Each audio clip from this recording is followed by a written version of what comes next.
எண் 17 மித்ரா எஸ். செம்மொழி எனும் மகுடம் சூடிய எனது அன்னை தமிழை வணங்கி அனைவருக்கும் எனது முதற்கண் வணக்கத்தை தெரிவித்துக் கொள்கிறேன். என் பெயர் மித்ரா. தமிழ் மண்ணின் வீரமங்கை, சிவகங்கையின் சீமையின் அரசி. வியக்க வைக்கும் வாழ்வீச்சு, சிறு பிள்ளையும் அறியும் இவரின் வீரத்தை. இந்தியாவின் முதல் பெண் விடுதலை போராட்ட வீராங்கனை வீரமங்கை வேலுநாச்சியார் அவர்களை பற்றி பேசப்போகிறேன்.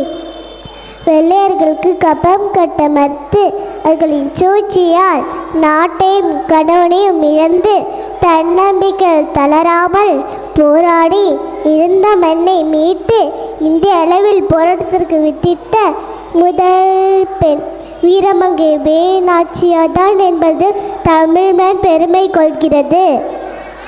ராமநாதபுரம் மாவட்டத்தில் 1830ஆம் ஆண்டு பிறந்தார். இவர் ஆண்வாரசு போலவே வளர்க்கப்பட்டார். வாழ்வீச்சு, வில்லம்பு பயிற்சி, சிலம்பம், குதிரையேற்றம் என போர் பயிற்சிகள் அனைத்தும் கற்றதுடன் பல மொழிகளையும் கற்றறிந்தார். 1846இல் சிவகங்கையின் மன்னரான முத்துவடுகநாதரை மணந்து பட்டத்து ராணியானார். கபம் கட்ட மறுத்ததால் வெள்ளையர்கள் காளையார் கோவிலில் நடந்த போரில் முத்துவடுகநாதரை கொன்றனர். கொதித்து எழுந்த வேலுநாச்சியார் சுல்தான் ஹைதர் அலியின் உதவியுடன் தளபதிகளாகிய மருத்து சகோதரர்கள் மற்றும் குயிலியவர்களின் உதவியுடன் ஆங்கிலப்படையை வீழ்த்து சிவகங்கை மீட்டு வெற்றி கொடி நாட்டினார். வீரப்பெண்மணி வேலுநாச்சியார் உடல்நலக்குறைவால் 1896இல் மறைந்தார்.